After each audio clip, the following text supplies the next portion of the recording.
Welcome to Lifestyles of the Strange and Exotic Classic Game Review, co-starring Catherine Michael. I wanted to review one, if not the favorite game I possess. And these games that I'm going to be reviewing today is actually based on books by Ramond E. Fiest. And I did not know this originally. I had gotten the original game, which is called Betrayal at Krondor. And I think you can get it now free online. You can download it or something, I'm not quite sure. And I got this from my very first computer, which was a 486, very, very long time ago. And I went shopping with a couple of friends of mine, and one of them was looking for something for his computer. And this was back in the day where if something was an open package, you got it cheap. This was an open package, and I got this for $1.06. And everything was in the box. And the box was fine. It was kind of squished up or something like that, but it wasn't nothing. The disc was fine. So, I'm like, okay, I played it. Put it in the computer. And you got your... the graphics are from the early 90s, so it's not, super CG. But that, to me, isn't important. Like the old King's Quests. Back in the old side-screen things, those were fun because it was story-based, and it wasn't trying to hide the fact that it was a crappy story with new wonderful graphics. So the graphics aren't all that hot, but this is an actual, you're basically playing a book. And I noticed that at the beginning of each chapter, you'll get a few pages of, parchment detailing, that section of the story. So it'll lead you in 3 pages where you meet Owen, you meet Locklear, you meet Gorath, who are the 3 main characters most of the time, and then you'll meet Jimmy the Hand. And Patras plays a little bit of a big thing, but and Pug later on. Now, these names are important because, I discovered this game, played it, loved it. And it's not a linear game. The art, like I said in my previous thing, there are certain parts you have to accomplish to get to the next chapter, but there are so many side quests that aren't linear. You can do whenever, and whenever in the game, not just in that chapter too. Like you can get the grain for the Abbey at Sarth. Even if you don't do that, you might, mostly it's just gaining experience, but it's more just to give you that much more depth in the story. You meet more characters, and it makes it so much more fun. And this is a game you can play a little while, put on the shelf, go back, play a little while. It's just a nice, fun, relaxing game. And it's challenging, too, when you meet the Morhadel wordlocks. And these are chests that contain goodies in them. And they're riddles, and you have to solve the riddles. Now, I must say, I played this all the way through without cheats.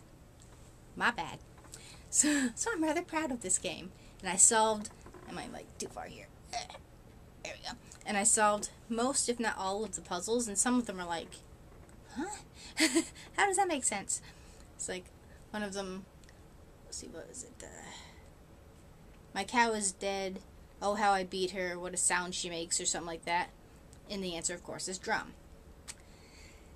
Now, to continue with the story, I had played this all the way through, kind of put it away, and I went into one of the churches had a bookstore, and I'm looking on the shelves, and I think it was put sideways, and it said Krondor. Let's see, what's this one? Krondor the Betrayal. And I'm looking at it well, that's kind of odd, and immediately I thought of the game because I, recognized it. I'm one, did they really make a novel off the game? Which would have been awesome because it's so set up for that.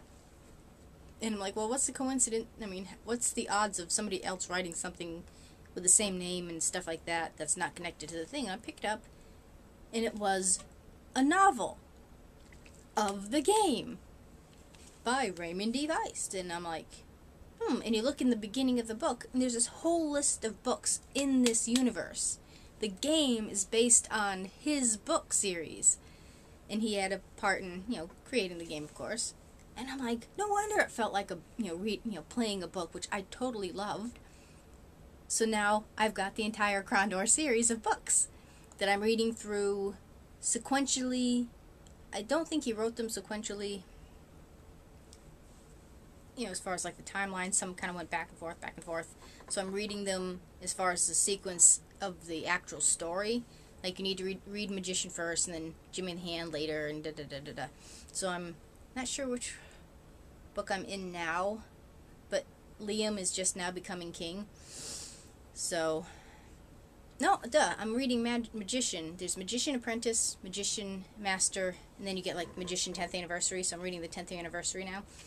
So, but I've read other books in the series, but now, because I had gaps, I have to, like, kind of skip and jump, so now I finally got the first one.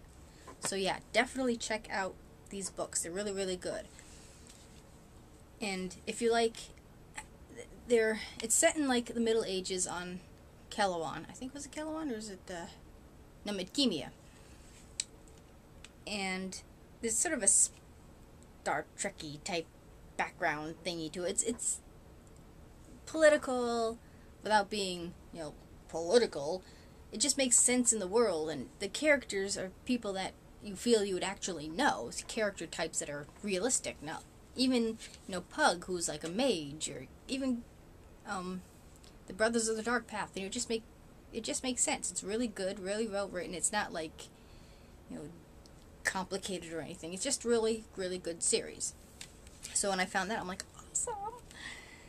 So, as far as the story of this one, you are a team of 3 people usually. And you start off as Owen, sort of. That's the first character you meet, Owen, who is, he's not really a squire. He's the son of a baron, basically, who wants to be a magician, but, of course, his father's like, well, why do you want to be a magician? You have to be a noble lord type of stupid thing. So he's off doing his thing, and he's making camp. And he meets Lochlear and Gorath. Lochlear is a knight, and Gorath is they call him a brother of the Dark Path. He's like I don't want to say evil elf, because they're not really evil, they're just sort of misguided. You'll kind of understand how they're like an offshoot of the elves, they're like cousins to the elves. And think Lord of the Rings type elves. So you meet him, and they're on a mission. He's trying to get a message to the city of Krondor, which is sort of, London in England, basically. And warning him about his people are massing against the humans. And if you read the books, you'll understand the story that they're referencing about Stosthanin and the whole thing with Mandamus. So it gives you a little more, if you've read the books, it makes sense. It's a good piece of that story. And you meet up with other characters, and you've got to do different things, and it's simple, and and the combat is turn-based. So you'll fight as Gorath, do whatever, skip to Owen, fire off a spell, maybe skip to James, fire off an arrow. So but it's challenging too, especially when you're fighting the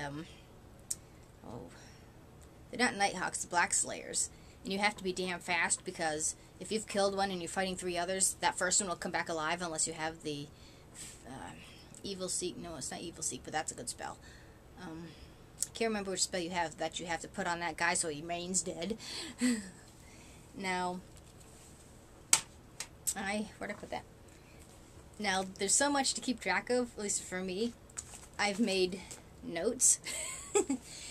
And my first book got kind of like, so I'm kind of like trying to redo that. And all the spells, they don't tell you, it's hard to keep track of what spells you actually have.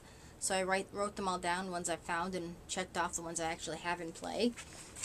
And there are a lot. Bane of the Black Slayers, this is the one you want to keep to make sure those guys stay dead. Fetters of Rhyme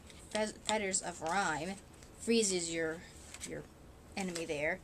Evil Seek is just awesome, but it costs you a lot of points. You fire Evil Seek, it'll attack one, go to the next one, so it'll attack everybody in the party, you know, the bad guys, which is awesome. Steel Fire is good, but that's one you give to one of your other characters to kind of beef up their sword. Fireball, Flamecast is tricky. Make sure you don't have your good guys and your bad guys when you fire off a fireball, because it'll fry everybody.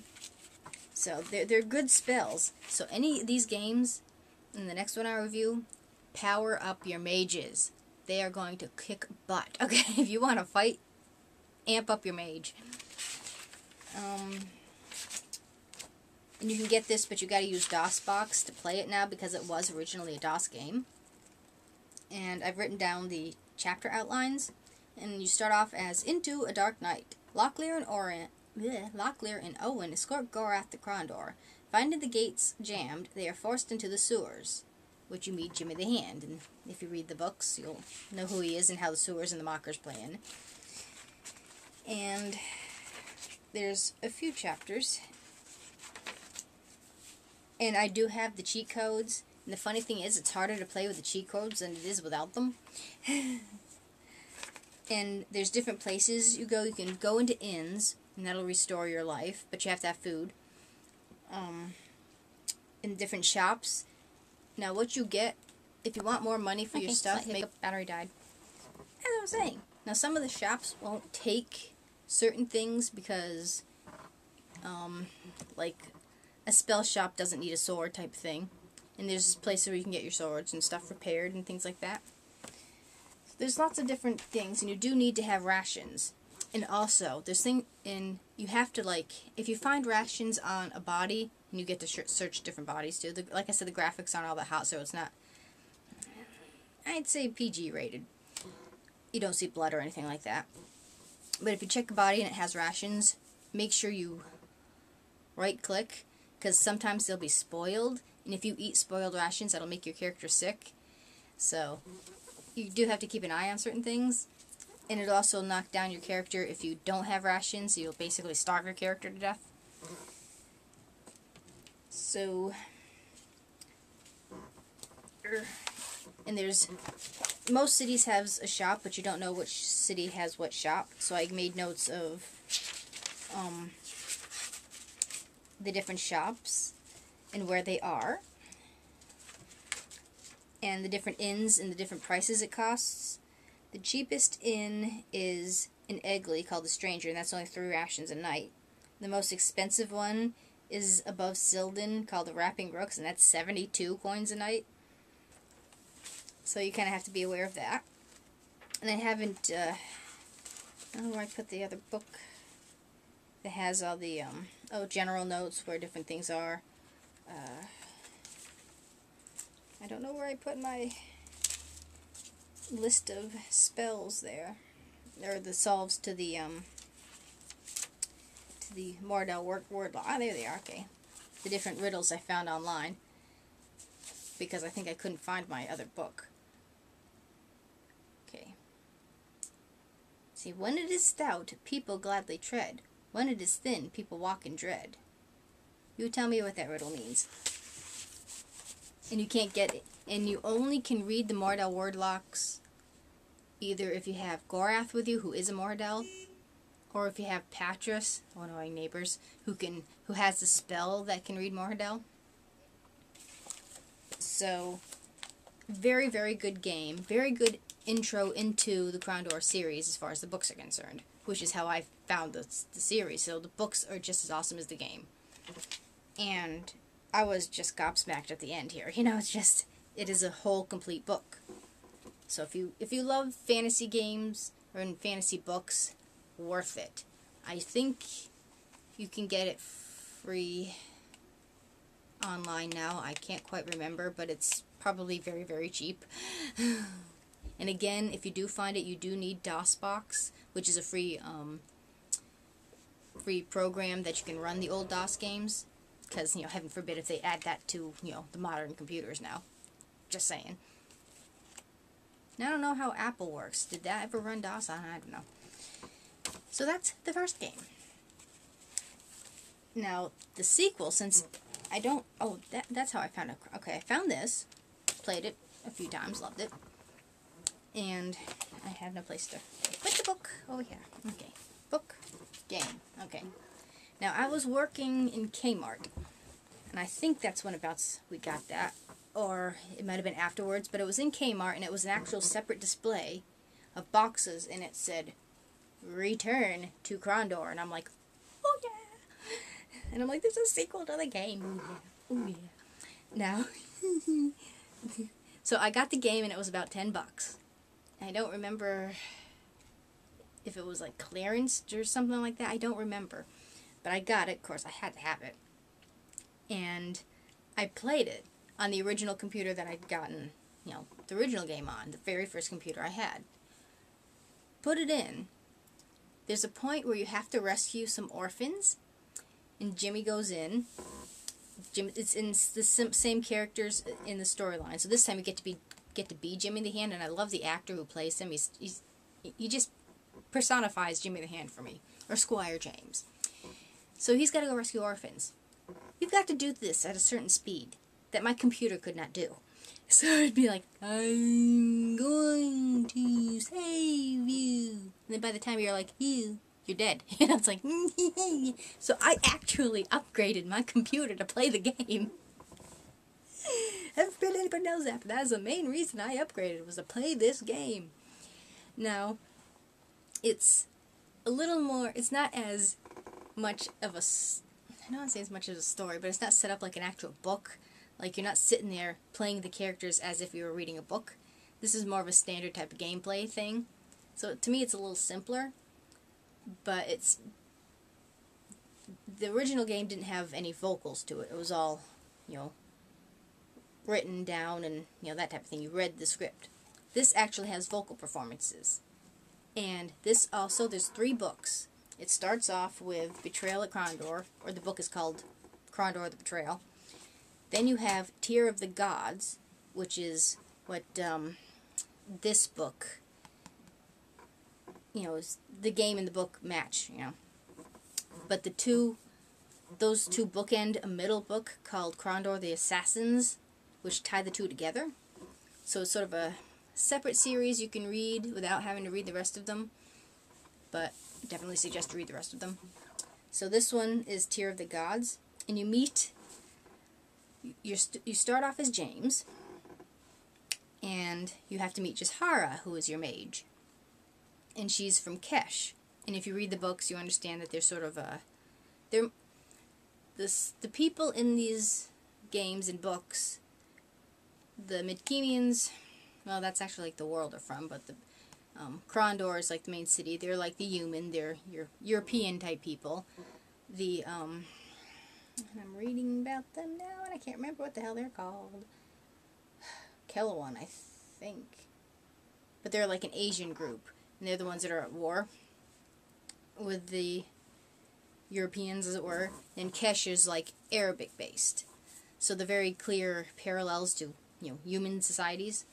So she's Keshian, and of course they don't quite trust her because she's kind of part of the enemy, as it were, and you find that her connection to different things too. But she's a good guy.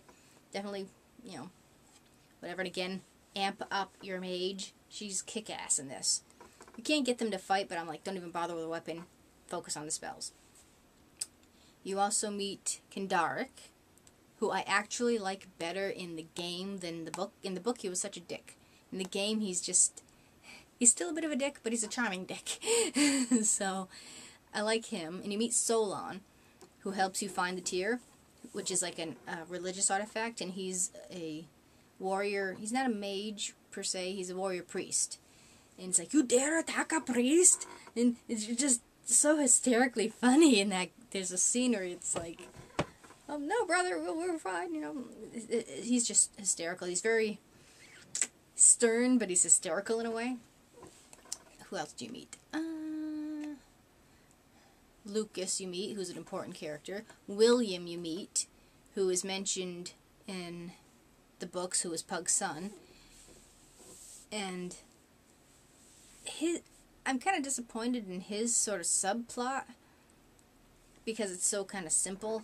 There's only a few times you actually get to play as William. But the acting in this is probably some of the best I've seen in a game. Again, it's not like, operatic, Phantom of the Opera type of stuff, but they're realistic without being over the top. You know what I mean? It's good for the game and the scenario that they're in and stuff, and the personalities are good too. I like the personalities. The gameplay, again, is turn-based, and it's a little easier since it's more of a 3D graphic. The graphics are much, much better, but they're still very blocky. They're not like, they're basically like Sims 1 compared to Sims 3. So it's sort of a Sim 1 type body movement, but they're still a lot more fluid. You find different things, and you're not so much worried. I don't even think if you stay at any inns. No, you don't. In the first part of the game, you don't. You have to kind of rely on, like, the potions, the regeneration potions. But later on, when you're outside of the city, you do camp out, and you do have to have food, and you actually learn your spells, which will take time. And you find spells and give it to Jishara, and you do get to be Krondor. Now, Jishara is your basic mage, throws fireballs, something like that. You need Krondor to do a certain spell, and he's a different type of mage, that he's better at making potions, so you get to make your regeneration potions and stuff like that. So there's more to kind of do as far as your characters are concerned. And the gameplay, as far as the story, is a lot simpler. There's a lot less side quests. It's mostly next step to next step to next step. But it's a good story. And you have to find this guy named Bear, who's this handsome fellow right here, who wants the Tear of the Gods. And this thing is like a portal, not really a portal, but a communications device to the gods of Midkemia. Not something you want in the hands of this fool. And this is a bit more graphic, I would say more PG-13, where there are scenes of kind of grotesqueness, but you don't see blood splatters all over the place during like gameplay, so it's not that type of graphic. So little kids, probably not a good thing. Now, as far as the chests are concerned, they're no longer Morhadel word locks. They're traps.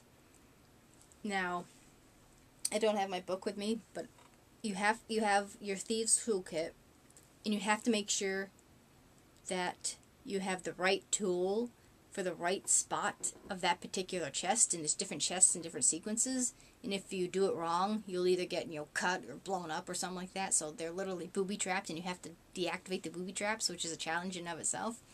So that's fun. And I wrote them all down. I think they're over in the bookcase. And again, you have different swords, and you can upgrade your character, and you're usually, again, 3 characters. Can't remember who's what. I think you're Jimmy all the way through. Are you more than that? No, actually. You're 4 characters, right. You're 4 different characters, and in your inventory screen, that's a lot simpler, where you have all 4 characters, and you can do rings and charms and stuff like that. You click on one character, that'll show you your individual stuff. And again, you have a certain weight limit you can carry. You click on your other character, it'll show you what you have, and you can interconnect between the two. So it's a simple interface as far as your inventory and stuff. So this I play more often than that because it's, again, a little simpler. And I don't know, just don't have the time to really go in depth. If I feel the urge to play the other game and don't have time, I'll read the book. So that's that. So these are Betrayal at Krondor, a DOS game you need DOSBox for, and Return to Krondor, which will play, I think, on 98. And I'm not sure if it'll run on 7 yet. Of course, nothing ran on Vista because Vista sucks. So I haven't quite tested that out yet, but you can do compatibility, so I shall attempt this shortly. I haven't gotten around to it yet. So if you don't necessarily like playing these types of games, find the books, Ramond E. Fiest, and it is the Krondor series, and there's quite a few of them. And you definitely, if you want to know who's who and why people do what they do, start off with Magician, and that's like a 1,000-page book because there's like 2 giant novels attached into one. So these are not light books, but they're intelligently written. They make sense. I mean, you have to kind of, I don't know, it's a good brain vacation type of thing. You know, it's a very good, intelligent book. They're just good. Go get them. Read them. So, Return to Krondor, Betrayal of Krondor, Ramond E. Fiest. Worth it. They're probably maybe $10 maybe on Amazon. I can't quite remember if I found it on there or not. But since they're older games, I wouldn't expect to pay too much for them. But they are worth a lot more than I paid for them, especially at $1.06. Any questions, comments? Do put them down below if you've played them yourself and if you've read the books and your opinion on them. And anybody you might suggest in a similar vein to Ramond E. Fiest. If you would so please. Oh, it's not up there anymore, is it? It's down. Everything's down here. Look, that's just wrong. Thank you, YouTube. Now you're perverts. Click below the video you are now watching to do whatever it is I request you to do. No. Comment, rate, subscribe below. It's much more fun doing that, though. Anyway, thank you again all for watching. Did that make sense in English? Probably not. But thank you for watching anyway. And I shall see you all in my next video.